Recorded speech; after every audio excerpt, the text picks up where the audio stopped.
Hey, my name is Sharnika. I am a mother of two toddlers. I have two that will be under 4 come March next year.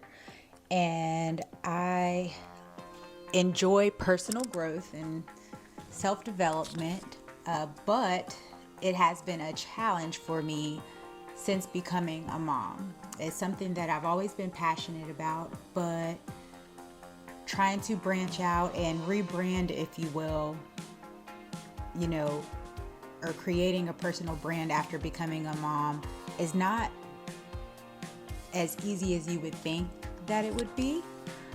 It's not cookie cutter like what you typically see on social media. And so I'm really hoping to build a community and starting a series dedicated to faith based motherhood, self care, and personal growth.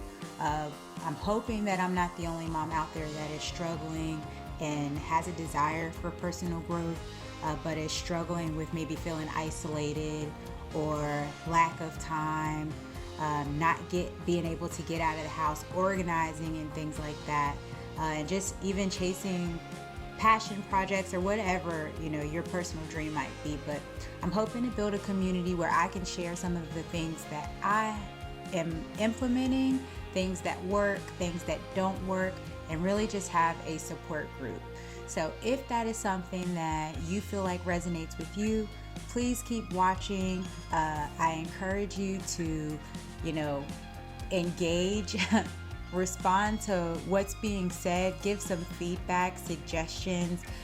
Let me know if you're trying anything, if it works, if it doesn't work.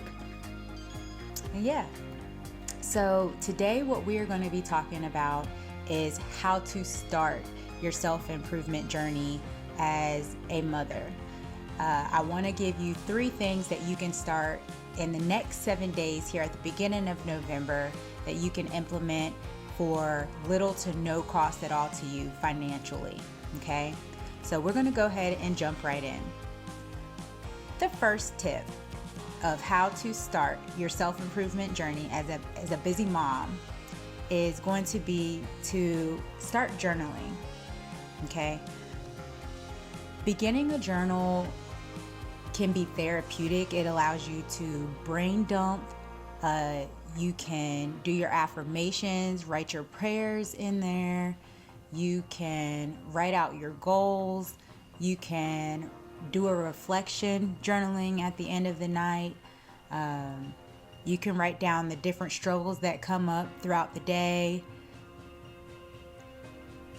It's really going to be important. I really think this is one of the most important things that you can do, because you're going to want to look back and see where you started this journey, because it's not easy. It's not an easy road to walk on. And so it's going to be nice to be able to look back and see how much you have grown. Again, it's also going to be very important to write down your why. A lot of us, if you're like me anyway, I'll speak for myself, I might jump into something, and if I haven't written down why, it's really difficult for me to commit to it. When you are at work, you can do things on autopilot because you're working for someone else. The why is your check, right?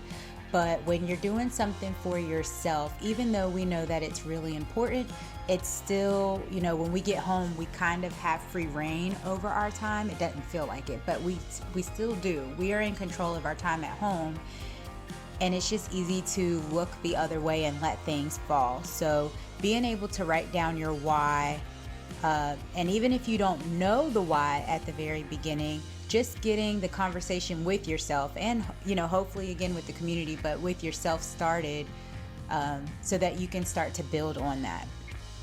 Okay.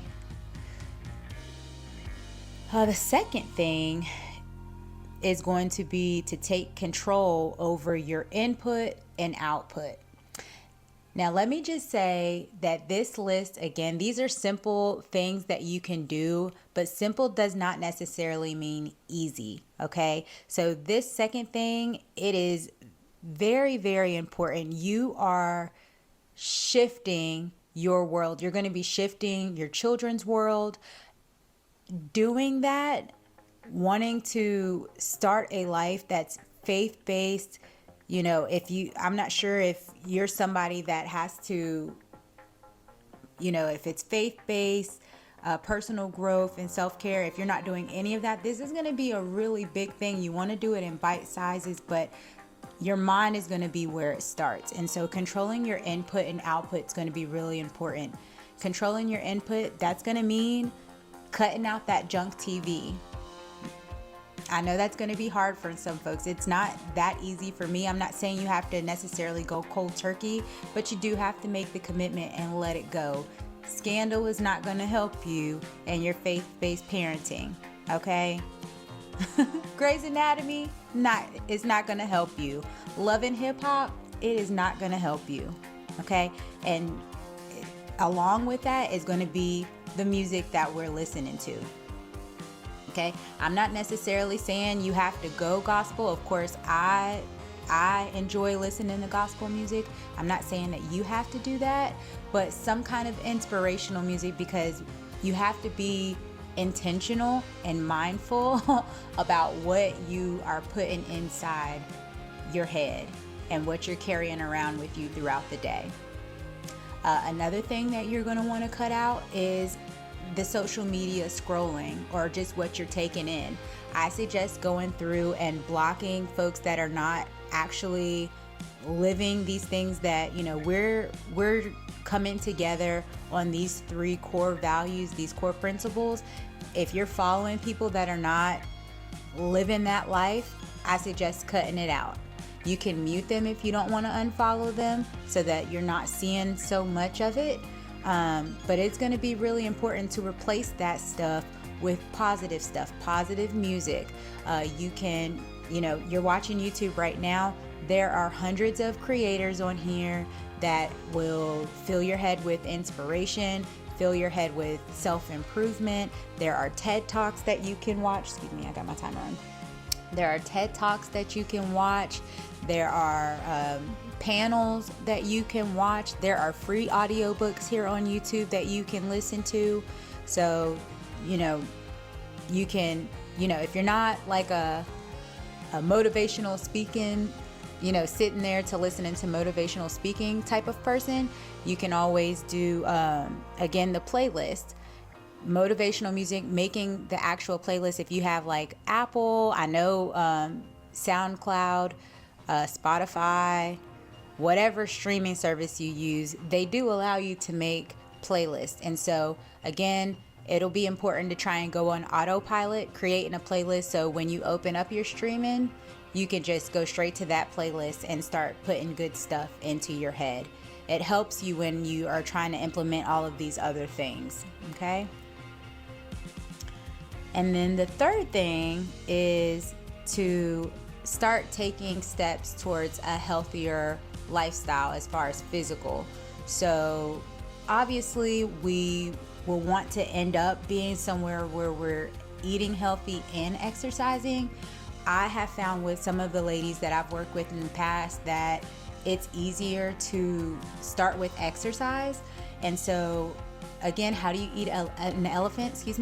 One bite at a time. I would suggest just dedicating 5 minutes a day, even if it's for 2 weeks. If you can do 5 minutes a day for 2 weeks to start off, you can build on that. Okay, this is a marathon. You don't expect yourself, show yourself some grace. This is a lifestyle change. This is something that we're wanting to do for the long run, not something that we're doing just to, go on vacation or something like that. This is a lifestyle change. So I know when it comes to exercising, that is a huge challenge. Myself, I try to get up early in the morning before my family gets up so that I can spend time with my journaling and exercise. But that's not always the case. I'm not always able to do it because my youngest, she gets up with me half the time. So if I'm ever not able to get my exercise in, you have to be creative. And because we are committed to it, you have to try and do it another time. So I have found success in being able to stick to getting exercise in while the children are bathing. And I'll do it right there in the bathway. They don't mind. They think it's kind of funny, and it's also showing them a healthy lifestyle, right? Because they learn by watching. And so I might do it that way, or if I haven't been able to do it that way, we might have a dance party, right? Or you can even do something as simple as, because if we're all in the living room watching TV together, chances are we're probably watching something that's family oriented. So I can't have my 10-minute YouTube video up for fitness. And so what I might do is just say, all right, I'm going to take 10 minutes, and for a minute and 30 seconds, I'm going to do squats. For a minute and 30 I'm going to do as many push-ups as I can. And if you need to take a break, take a break. For a minute and 30 seconds, I'm going to do knee highs. For a minute and 30 seconds, I'm going to do donkey kicks. You just want to start building a routine. And if you are going to do like a minute and a half, if you're going to do that trend, I would say stick with that again for about a week or two. Just try to stay consistent with that. Don't put too much on yourself, because when you put too much on yourself, nothing gets done, right? So yeah, I don't want to have this first video be completely overwhelming. Again, I'm on my personal journey. This is something that I am using to hold myself accountable and wanting to promote my coaching services. Again, as a mom, this is a whole different ball game, but now I have a very new perspective. And if I'm going through the struggles that I'm going through, I know that there's other moms out there too. And, we have to be able to support one another. I'm sick of living, and I don't mean like I don't have a good life. I'm very grateful for the life that I have, but I can do so much more. I can do so much more. I have a very supportive family, a very strong support system behind me, but it's almost like people will enable, and I mean that with love, but people will enable your lack of motivation, right? And no one else has to do it, but for me, myself, I'm trying to be that mom, right? I'm not trying to look at that mom on social media. I can do it. I can go out and build my friendships again. I can go out and I can serve the community as a mom. I can go out and I can chase my passion projects still. I can do it. I can do it. I don't have to live a life of I'm always tired. I never have the time. I'm over it. And then, my children, again, our children, they're watching us. They're watching us. Are we always complaining about being tired? That's what they're going to do too. Let's inspire our children. Let's inspire one another. Let's work together. Again, please give some feedback. If any of this is something that you feel like resonates with you, anything that I've said, let me know. If you plan on trying any of this stuff, let me know. Again, I do have certifications in group facilitating, and so group coaching. And if you need more information as far as help with like journaling, or help with different exercises, or have more questions or anything like that, I have experience in those areas. Please let me know. I'll be happy to reach out so we can do one-on-one. And group coaching will be starting at the beginning of the year. So for this, every week now through the end of the year, we're going to be working together to get our minds right and start implementing change so that we can live the lives that we want to live. Thank you so much for watching. I hope that you will be blessed, and I hope that you'll join me next time. Bye.